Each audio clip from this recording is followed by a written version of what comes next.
Cemetery. We're the BS Travelers. We're still coming at you live from Buenos Aires. Hope you have your glass of wine because we're ready to BS. Yeah, we're just going to touch base on basically what we've been up to the last couple of days. It started Sunday morning. We went out for Starbucks, believe it or not. We got a gift card. We figured, hey, we might as well use it if we're able to, and it'll be a free, free cup of coffee, free going. Of course, they didn't accept it because we're overseas, and apparently most of these gift cards you can only use within the U.S. So that was sort of a big bummer. It cost about $6 US, which was a little pricey for... Yeah, probably not something we would have usually spent, right? Yeah, a little pricey, but we splurged, right? It was our splurge for the day. And at least it was a good cup of coffee. Yeah, it was strong, so it was very good.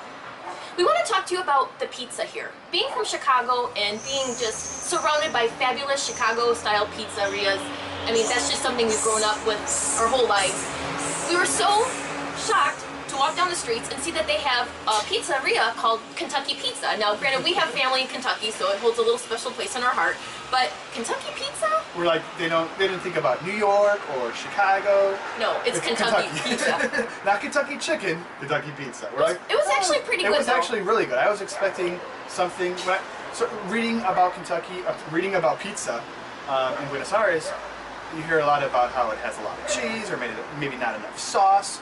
But it was actually almost like a very good pan or stuffed pizza. Really thick crust, not a lot of stuff, a lot of cheese. I thought it was really good. It was pretty good. And where we're headed, that it doesn't, Argentina doesn't have good pizza here, but we were pretty pleased. And it kind of hit our pizza spot because we're definitely pizza aficionados. We love our Chicago-style pizza. So it's a lot better pizza than a lot of places within the U.S. Right. I'll tell you that. Right. New Jersey, oh, not good. We want to talk to you about Recoleta. We went to Recoleta Cemetery yesterday, and I have to tell you, it was a phenomenal experience. Granted, $0, so that was definitely within our budget, and Recoleta is a very famous place to come visit when you're down in Buenos Aires. Of course, it's in one of the top 10 things to come see.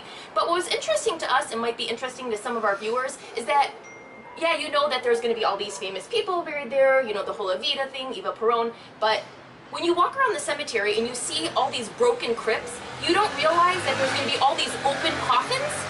Well, not open, but they're not open.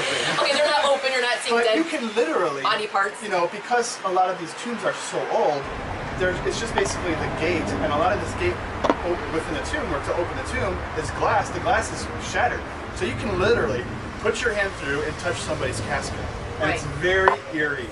And we went there at 3 o'clock, and I was a little bit like, oh, this is kind of eerie. I couldn't imagine being here at night, because you can literally just walk up to people's caskets and basically touch them. Right. And they're 100 years old, and some of them, I would say, they look like they're cracked, almost like on the verge of opening. Yeah. And you don't really read about that, I don't think. No, the guidebooks don't say it. It almost seems like it's this kind of cultural experience to walk around in this famous cemetery, but you can almost reach in and take your finger and it almost seems like you can lift up the caskets with your finger. We have some really great footage that we're showing you right now with it, but it was definitely a great place to get an idea of what... Yeah. And I guess we read in the guidebooks too that it says it's part of it's this juxtaposition of this rich wealth versus this dilapidated coffins and, the death of people, right? Did you read that too in the guidebooks? No. Where it's this difference, all these rich people spent all this money to be buried in the cemetery, but now it's all decrepit and falling apart, and so it's just very interesting. Well, a lot of them are really still phenomenal. I mean, for what they are, there was a lot of money dumped into these cemeteries. But you'll also see the pictures of what we're talking about, that a lot of them are broken and worn out. And I guess what you don't realize maybe walking in is that these tombs, there's about 20 to 30 feet below them that they have just, families are just buried there. So they'll be almost like shelves. You'll look down and you're able to see these shelves of coffins. Right. And so what I did with my GoPro and my pole is I sort of took it, right, and I sort of went through the front tomb, or the front gate of it, because it was broken glass, and I was able to take it and basically go down into the vault, right? Right. And with the GoPro. So I think that was some very cool footage to share. But it was it was just a very cool experience. Mm-hmm. And it didn't cost us anything, so a great way, I think, to see some of Argentina's old culture. So after that, of course, we have this espresso machine that comes with our unit, yeah. And so they give you a certain number of, well, if you're paying the daily rate, you get a free cup every day. Apparently, if you buy the monthly rate, that's not sort of part of the deal, is what we found out from Facundo, which is fine, right? So we have about 6 left. So we wanted to go to the espresso store. I guess you have to go like, you can't just go to, you know, Jewel or something else. And they're not even at the local supermarkets. You kind of have to go to a specialty. Yeah, exactly. It's a specialty store, right? So we had to go. We went to go find it. So we got it off the Nespresso site. So of course, it's sort of in the Recoleta neighborhood. We walked to where it was supposed to be on the map. It wasn't there, based on the map on the website. So we're like, okay, well here's the address. So we had the address. And we're like, oh crap, we're like 9 blocks away. So we walk about 9 blocks and we get to it, and it's like, I think within this mall, like a regular mall, and the mall is barricaded. There's a policeman outside, you can't get into it. So we're like, okay, we just basically walked, I don't know, at least a half hour to get there, and it's closed. So we still don't have any espresso. We have a picture of where we thought it was, which we are adding right now, but it looks like it looked like a store that was, it looks like a closed shop. So we walked that far and it was like, what the heck? So we're still on that, we'll keep you posted. We're still on the hunt for more Nespresso. We have, no, I think we're down to 4 now. So this is like our morning coffee. So we're gonna have to make it a point to get to it. Yeah, and it's just, we're not used to having to walk all these places. You know, you're used to hopping in your car and driving and picking up all the necessities, and now it's just, it's a new experience for us to be able to have to walk to everywhere we need to go. Yeah, we'll have to talk about that later, like just going to the grocery store, and that's a 4 or 5 block walk, right? Right, so carrying groceries. Something we're not. That's a topic all in itself. Yeah. So our subway experience. This is a great story. So we went during rush hour, right? Which everyone says do not even try to. Right. That's a tip. That's a tip that we want to tell our viewers. Do not travel during rush hour. You can't avoid it if you want to be somewhere, though. That's true. It's true. But if you can try to avoid it, we would highly recommend it, because today we were smashed on the subway, right? Yeah, but let's go back to yesterday. Okay. Yesterday's subway story. All right. Because that was sort of a good one, right? Yeah. So we're going down the stairs, getting onto the subway. We have our cards. All of a sudden, the train pulls up, right? Right. We're like, oh my god, it's packed. Let's hurry up. So now we're like, you have to hold the pass for like 2 seconds, like we talked about, right? So we finally got through. Audrey went first. Right. So somehow, I thought she was next to me. I know, but the train was packed. So wait. Just remember that Harry's used to working downtown Chicago, so he's used to like this public transportation. Me, no, I'm not used to that at all. So he's flying onto the train because it's taking off, and all of a sudden he makes it on the train, and the doors go like this. And hit my bag. Yes, and it slammed down on his backpack. I didn't think they were going to be like so powerful. I thought they were going to be like one of those bounce open. Oh no, it had a little force behind it. So there's Harry making it on. This is the doors. Like, Audrey's on the other side. And I'm on the other side of the glass, and I'm like, ah! And I said, Audrey, what did I say? I said, he mouthed to me, because it was almost like... Do you know where to go? Do you know what stop to get off?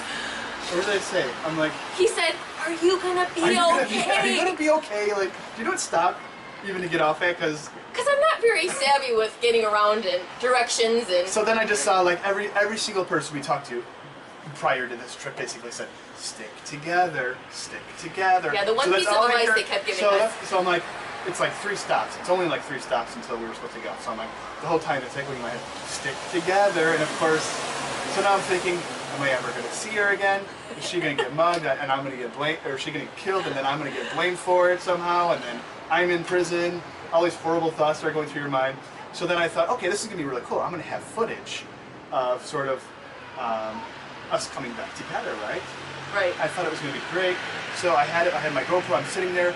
I'm waiting. I know she has this pink jacket that she was wearing, right? This huge pink windbreaker. I'm like, perfect color. I can see that from a mile away. Everybody in this city wears like black or gray. So I thought, okay, perfect. I'm just going to see her. I'm going to see her on the train, and I'm going to film it. I'm going to film us coming together, big hugs. Oh my God, we're both still alive. So I'm filming. I see the train goes by me, I see no pink jacket. And then I see everybody come on, I'm like, I didn't see a pink jacket anywhere. Well, in the meantime, I took it off because it's like 100 degrees underneath the subway. So as I was waiting too, and maybe I'll cut to a picture. I stopped filming. Because I'm like, oh shit, where is she? Well, I'd come up behind him and go like this, and yes. He was happy to see me alive, but granted... And you're like, did you film it? And I'm like, no! No. I did take a funny picture of me standing there alone at the subway. Yeah, so when we got reunited, it was... Reunited and it feels so good, right? Yeah. That's what it felt like. I was a little nervous at first, to be honest with you. I just felt like I was alone in this big, huge city, and I'm just little suburbanite girls just not used to being alone. So, anyway, that was sort of how that day ended. We came back and just made dinner. Yeah. That was enough adrenaline. Enough adventure for one day. Yeah. Today was a great day, though. Our highlight of the day was visiting the Colón Theater. This is one of the famous, and they say the most beloved buildings in Argentina. I mean, Buenos Aires, Argentina. Sure. In the world. Yeah. One of the best opera theaters in the world. Mm-hmm. It's funny when they were kind of going around, and the guy was like, "Where are you guys from?" We're like, "Chicago." He's like, "Oh, Chicago Opera House." We're like, "Yes, exactly." He knew exactly, so that was great. But beautiful building, and we had a funny story to share because there was unfortunately, a little child on the tour. Oh my Lord. And it was kind of funny, and we have a couple pictures about this, but it's this beautiful, opera house. And then he's walking us through basically how kings and queens around the world. Ambassadors and all these really famous higher... Sort of the route they would take into the opera house, down this red carpet. It's a beautiful, beautiful red carpet, like a wool red carpet. Right. Absolutely perfect. And so we're standing there, we're hearing this little girl, some woman brought like a 3-year-old to this tour of the opera house. So the kid's coughing and coughing and coughing, and lo and behold, she vomits Throws all over the red carpet. Pretty much right where the entrance is for all of these ambassadors and political figures and all these famous people that come visit this famous building to see these ballets and operas. So, needless to say, it was a great tour, but the kid was just a little annoying, right? Yeah, and the mom's like, oh, whatever, and then, she basically left all the throw up on the red carpet and walked away, and it's just more like, oh, wow, look at this. Yeah, we weren't the only ones that were complaining, though, so, granted. So other than that, it was very cool. There was 8 levels to this theater. It holds like 3,000 people. Mm-hmm. Absolutely beautiful. They actually have free concerts you can go to. I think it seems pretty regularly. Sure, yeah, no, so every Sunday, right? That. Every Sunday. So that might be another budget savvy tip for the viewers if you want to see some great Yeah, and I wish we would have done that first because it was like $10 a person to get into this, so we would have probably saved $20 to get gone to a free concert. Although the guy was really, he was really a good guy. He was good. So I think it was worth it there, just because he was so personable, extremely knowledgeable about the opera house, obviously. But if you want to be really budget savvy, just go to the free concert, walk around, take pictures. Right. All the information, I believe, is on the website. Mm-hmm. But I heard it's free Sundays. So then, knowing what happened the prior day, we decided we had to get back on the metro. So this time it was about 4 o'clock, right? And we're like, okay, well, we want to avoid rush hour. Even the guy brought up rush hour in Buenos Aires. Do not, let's end the tour. So we get on, and when the first train comes in, it's absolutely packed. Sardines. There's no room at all. Not one person can get on. The next train comes, okay, we're like, we are getting on this train. So we get on, and it's just, Audrey was so funny because she's like, this is not acceptable. I'm not used to it. It's so jam-packed that there are people in front of you and back. And what was really funny, and I made a comment, I'm not sure why I'm bringing this up, but at the theater, mm-hmm. they have this common rule that there's standing room only. Mm-hmm. And no, this is a good point.